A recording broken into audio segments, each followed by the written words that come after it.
I have a question. Let's talk about that block shot. Yeah, Bob. First, congrats too on being announced in the Hall of Fame here in Georgia. That's a big honor. So, I ain't been able to tell you that in person. So, congrats on that.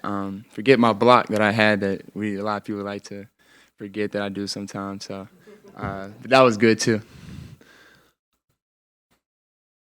Trae, when you have a night like tonight where you only score 11 points, but the team still comes out with a victory, you got 5 players in double figures.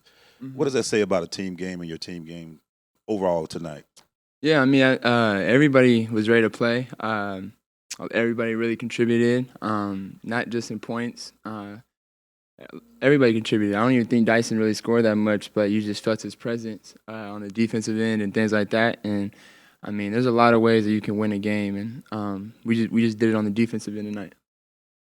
Where you played 15 minutes in a row at the end of the game on a back-to-back. Mm. When you get to those last 3 or 4 minutes against a switching defense, does that get a little bit easier if you have someone like Harris LeVert out there who can do something one-on-one or create with you? For sure, for sure. I mean, I don't really want to give Spo any, I mean, whatever, but I mean, I feel like he was helping me trapping with the switches and things like that. Like we were waiting till the last second to trap, and I was able to find guys in a crease or hit Karras, and Tyler got a steal on one of my passes out that he was trying to help, and ended up missing the three. But that was really what I was looking for when I got the switch. I was waiting because I knew they kept inching closer and closer to me, like they were about to go trap me, and so I was just kind of trying to set up the behind the defense, what I wanted to see whenever they did come trap. So, yeah, it makes it way easier whenever you have guys like Karras and George who are aggressive, and whenever they get the ball, they're not hesitant at all. And even T-Man tonight hit a big three, and the one that he could have even hit another one to seal it. I thought it was a great shot, and I mean, they're gonna fall in because they know that they're gonna get those, and they expect to get those passes. So the more we continue to play with each other, the more that those type of shots will go in. And so, but yeah, it definitely helps. You kind of touched on a few things already, but I was going to ask, how valuable is it to have some of those veterans in that are coming off of the bench and can kind of add some energy right away offensively? I mean, it definitely helps. Like I said, they're experienced. Even though they've been on a few teams, they've I mean done really well in this league. So they bring a lot to our team, all three of them, and even though they don't bring necessarily the same thing, they all contribute, and that's what we're going to continue to need from them because I mean they're a big part of our team now. Trae, we know you're a talented passer, but we see your behind the back pass a lot. Just want to know what goes into making that decision to go with that kind of pass for you. I mean, the behind the back pass it's a quicker way for the ball to get to my teammate.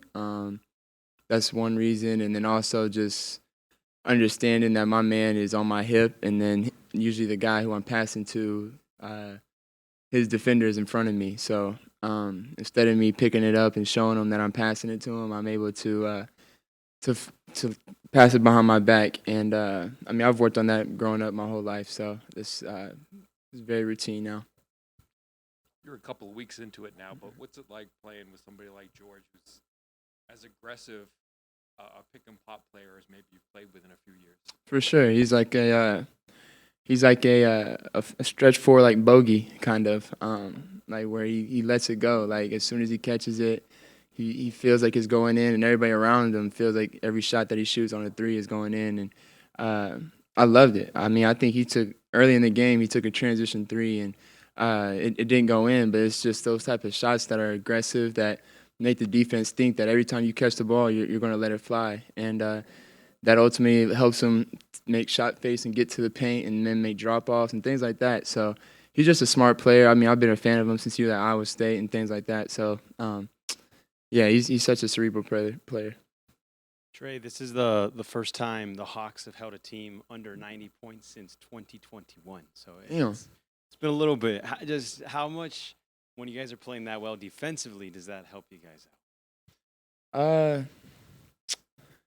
I don't know. That's That's a good question. Can you repeat that question again? The end?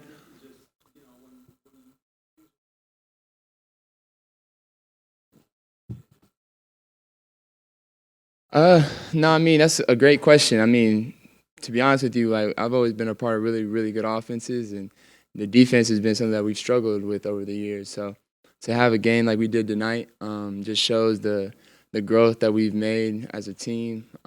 Coaching staff, coaches are always on us about that end and making sure that's our priority, because at the end of the day, we're going to score. No, I mean we didn't score tonight.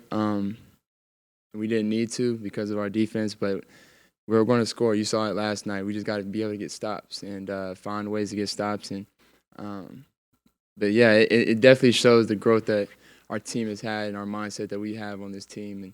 And we got to keep it going. It's one game. Trae, I wanted to ask you about Onyeka's three-point shooting. It looked like even after that second one that he hit, that he was kind of like surprising himself. What have you seen out of his shooting from the corner and just from three overall, and what do you like about it? Yeah, he's been always been shooting really well this year. Been very confident when he shoots.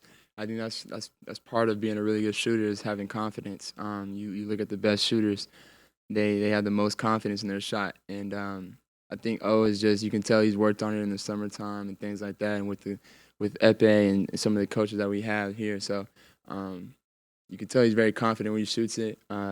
We're very confident in him when he shoots it, and we love it when it goes in. I love his celebrations every now and then. Got you.